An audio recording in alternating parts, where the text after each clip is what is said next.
হরে কৃষ্ণ। পাপমোচনী একাদশী ব্রত কবে পালন করতে হবে? 14ই মার্চ শনিবার না 15ই মার্চ রবিবার? এই পাপমোচনী একাদশী সমস্ত পাপ থেকে মুক্তির একটি পবিত্র দিন। শাস্ত্রে বলা হয়েছে যে যে ভক্ত এই দিন ভগবান শ্রীহরির পূজা করেন, পূজার সময় ভগবানকে তুলসী পাতা উৎসর্গ করেন, শ্রীহরির মূর্তির সামনে প্রদীপ জ্বালান এবং ভক্তি সহকারে মন্ত্র জপ করেন, তার জীবনের সমস্ত পাপ বাধা বিপত্তি থেকে মুক্তি হয় এবং ভগবান বিষ্ণু ও দেবী লক্ষ্মীর কৃপায় ঘরে আসে সুখ, সমৃদ্ধি ও শান্তি। এই দিনে জপ, তপস্যা ও দান অসীম ফল প্রদান করে। নমস্কার বন্ধুরা, ঈশ্বর কথা 24H এর আরও একটি নতুন পর্বে আপনাদের সবাইকে স্বাগত জানিয়ে আজকের পর্ব শুরু করছি। আজকের পর্বের মাধ্যমে আমরা পাপমোচনী একাদশী সম্পর্কে জেনে নেব। একাদশী পালনের সময়সূচি, কোন দিন আসলে আপনারা একাদশী পালন করবেন, কি গ্রহণ করবেন, কি বর্জনীয়, একাদশীর মাহাত্ম্য কথা কি রয়েছে, সমস্ত কিছুই জানবো আজকের এই পর্বের মাধ্যমে।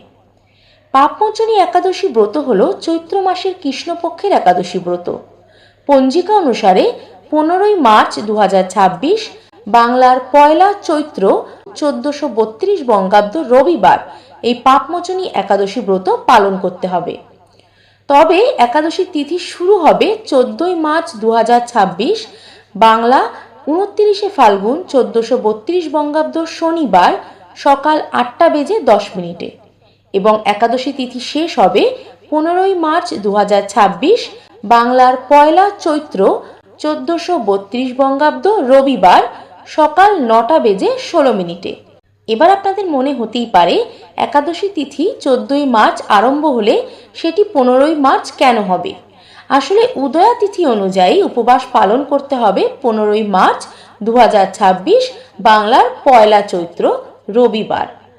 পারণ বা উপবাস ভাঙার সময় রয়েছে একাদশী পালনের পর দিন, অর্থাৎ 16ই মার্চ 2026 বাংলার 2রা চৈত্র 1432 বঙ্গাব্দ সোমবার সকাল 6:30 থেকে সকাল 8:54 মধ্যে আপনাদের পারণ প্রক্রিয়া সম্পন্ন করতে হবে।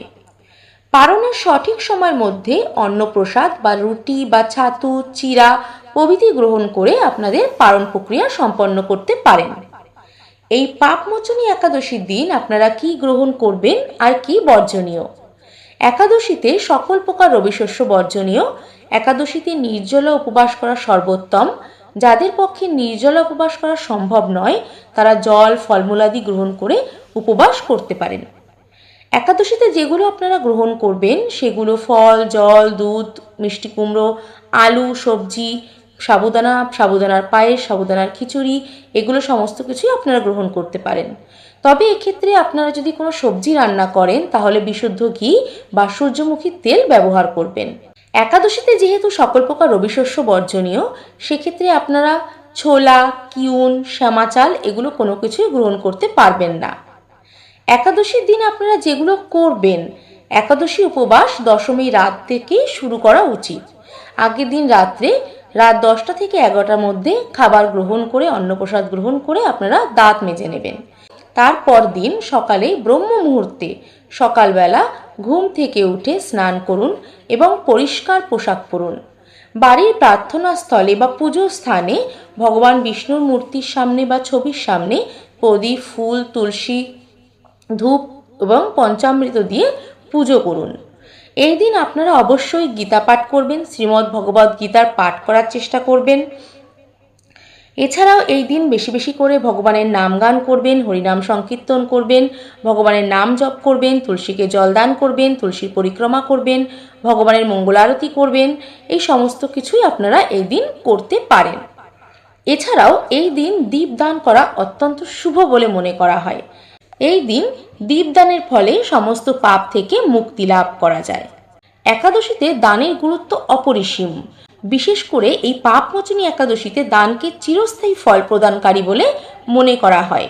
এই দিন খাদ্য, বস্ত্র, দক্ষিণা এছাড়া আপনারা আপনাদের সামর্থ্য মতো যে কোনো জিনিস দান করতে পারেন। এবার আমরা এই পাপমোচনী একাদশী মাহাত্ম্য কথা সম্পর্কে জেনে নেব।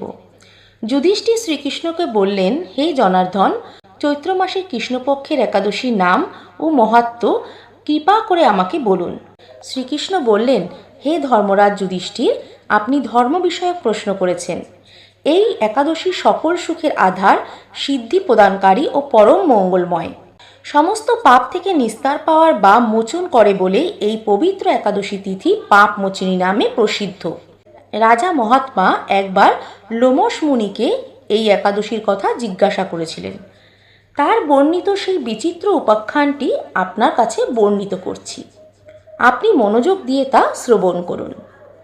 প্রাচীনকালে অতি মনোরম চৈতরথ পুষ্প উদ্যানে মণিবর বহু বছর ধরে তপস্যা করতেন। একসময় মেধাবী নামে এক ঋষি কুমার সেখানে তপস্যা করছিলেন। মঞ্জু ঘোষা নামে এক সুন্দরী অপ্সরা তাকে বশীভূত করতে চাইল, কিন্তু ঋষির অভিশাপের ভয়ে সে আশ্রমের 2 মাইল দূর থেকে অবস্থান করতে লাগল। বীণা বাজিয়ে মধুর স্বরে সে গান করত। একদিন মঞ্জু ঘোষা মেধাবীকে দেখে কাম বাণে পীড়িতা হয়ে পড়েন। এদিকে ঋষি মেধাবীও অপ্সরার অনুপম সৌন্দর্য দেখে মুগ্ধ হন। তখন সেই অপ্সরা মুনিকে নানা হাবভাব ও কটাক্ষ দ্বারা বশীভূত করে। ক্রমে কাম পরশম মুনি সাধন ভজন বিসর্জন দিয়ে তার আরাধ্য দেবকে বিস্মিত হন। এইভাবে অপ্সরার সাথে কাম কিরায় মুনি বহু বছর অতিক্রান্ত হল। মুনিকে আচারভ্রষ্ট দেখে সেই অপ্সরা দেবলোকে ফিরে যেতে মনস্থ করল। একদিন মঞ্জু ঘোষা মেধাবী মুনিকে বলতে লাগলো, হে প্রভু, এখন আমাকে নিজ গৃহে ফিরে যাওয়ার অনুমতি প্রদান করুন। কিন্তু মেধাবী বললেন, হে সুন্দরী, তুমি তো এখন সন্ধ্যাকালে আমার কাছে এসেছো, প্রাতঃকাল পর্যন্ত আমার কাছ থেকে যেও। মুনির কথা শুনে অভিশাপ ভয়ে সেই অপ্সরা আরও কয়েক বছর তার সাথে বাস করল। এইভাবে বহু বছর 55 বছর 9 মাস 7 দিন অতিবাহিত হল। দীর্ঘকাল অপ্সরার সহবাস থাকলেও মেধাবীর কাছ তা অর্ধকাল বলে মনে হলো। মঞ্জু ঘোষা পুনরায় নিজ স্থানে গমনের প্রার্থনা জানালে মুনি বললেন, এখন প্রাতঃকাল, যতক্ষণ পর্যন্ত আমি সন্ধ্যা বন্দনা না সমাপ্ত করি ততক্ষণ পর্যন্ত তুমি এখানেই থাকো। মুনির কথা শুনে ঈর্ষাদ হেসে মঞ্জু ঘোষা বললেন, হে মুনিবর, আমার সহবাসে আপনার যে কত বছর অতিবাহিত হয়েছে তা একবার বিচার করে দেখুন। এই কথা শুনে মুনি স্থির হয়ে চিন্তা করে দেখলেন যে তার 56 বছর অতিবাহিত হয়ে গেছে।